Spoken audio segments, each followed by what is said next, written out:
जय हिंद दोस्तों अभी हाल ही में विश्व स्वास्थ्य संगठन यानी WHO ने मंकी पॉक्स नामक बीमारी को ग्लोबल पब्लिक हेल्थ इमरजेंसी घोषित किया है।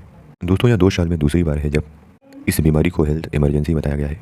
दोस्तों इस वीडियो में हम WHO के द्वारा मंकी पॉक्स नामक बीमारी को ग्लोबल हेल्थ इमरजेंसी घोषित करने के बारे में जानेंगे कि WHO ने क्यों इसे ग्लोबल हेल्थ इमरजेंसी अभी घोषित किया है और यह मंकी पॉक्स बीमारी क्या है, यह कैसे फैलती है तथा इससे संबंधित तमाम चीज़ों को जानने का प्रयास करेंगे।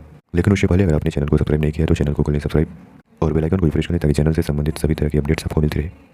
दोस्तों वर्ल्ड हेल्थ ऑर्गेनाइजेशन जो कि स्वास्थ्य के क्षेत्र में काम करने वाली वैश्विक संस्था है, विश्व स्वास्थ्य संगठन जिसका मुख्यालय पेरिस में है, WHO ने बुधवार को मंकी पॉक्स को ग्लोबल हेल्थ इमरजेंसी घोषित किया है। यह 2 साल में दूसरी बार है जब इस बीमारी को हेल्थ इमरजेंसी बताया गया है। कॉन्गो में यानी अफ्रीकी देश कॉन्गो में इस बीमारी का प्रकोप फैला हुआ है, जिसकी चपेट में उसके आसपास के पड़ोसी देश भी आ गए हैं। दोस्तों मंकी पॉक्स चेचक जैसी एक वायरल बीमारी है।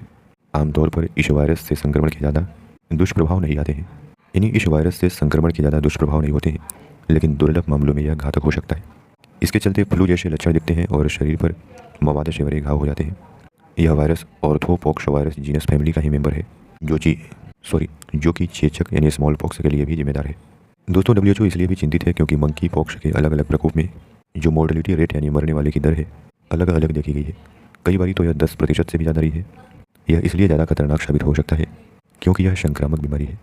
इसलिए WHO ने इसे लेकर के सबसे उच्च स्तर का अलर्ट जारी किया है। दोस्तों वर्तमान में इस मंकी पॉक्स के अभी हाल ही में अफ्रीका में सबसे अधिक मामले सामने आए हैं। Africa centre for disease control and prevention के मुताबिक इस साल अब तक अफ्रीकी महाद्वीप पर मंकी पॉक्स के 70,000 से ज़्यादा संदिग्ध मामले सामने आए हैं, जबकि 517 मौतें रिपोर्ट में दर्ज की गई हैं। पिछले साल से अगर तुलना की जाए तो पिछले साल इसी अवधि के तुलना में इस साल मामले में 160% की बढ़ोतरी हुई है और कुल मिलाकर देखें तो 13 देशों में मंकी पॉक्स के मामले दर्ज किए गए हैं। दोस्तों यहाँ अगला सवाल यह है कि यह वायरस यानी मंकी पॉक्स का वायरस कैसे फैलता है। दोस्तों अफ्रीकी देश कॉन्गो में प्रकोप की शुरुआत एक स्थानिक प्रकार के फैलाव से हुई जिसे क्लेड फर्स्ट के नाम से जाना जाता है, लेकिन एक नए स्ट्रेन क्लेड IB सामने आया है जो नॉर्मल कॉन्टैक्ट से आसानी से फैलता है। इसमें सेक्सुअल कॉन्टैक्ट भी शामिल है। यह कॉन्गो के पड़ोसी देशों जैसे बुरुंडी, केन्या, रवांडा, युगांडा में फैल गया है। इसके चलते वर्ल्ड हेल्थ ऑर्गेनाइजेशन को यह एक्शन लेना पड़ा है। WHO के जो महानिदेशक साहब हैं उन्होंने कहा कि यह साफ है कि इस बीमारी को फैलने से रोकने और जान बचाने के लिए दुनिया को मिलकर के कोशिश करनी होगी। इस हफ्ते की शुरुआत में अफ्रीका की टॉप पब्लिक हेल्थ बॉडीज ने अफ्रीका में मंकी पॉक्स आपातकाल घोषित किया था। इसके साथ ही यह चेतावनी दी थी कि यह वायरल इन्फेक्शन खतरनाक दर से फैल रहा है। दोस्तों मंकी पॉक्स से संक्रमित होने वाले लोगों के लक्षणों की बात करें तो किसी व्यक्ति के वायरस के एक्सपोजर में आने के बाद इसके लक्षण सामने आने में कई दिन या कुछ सप्ताह लग सकते हैं। इसके लक्षण आमतौर पर एक्सपोजर के 3 से 17 दिनों बाद दिखने शुरू होते हैं।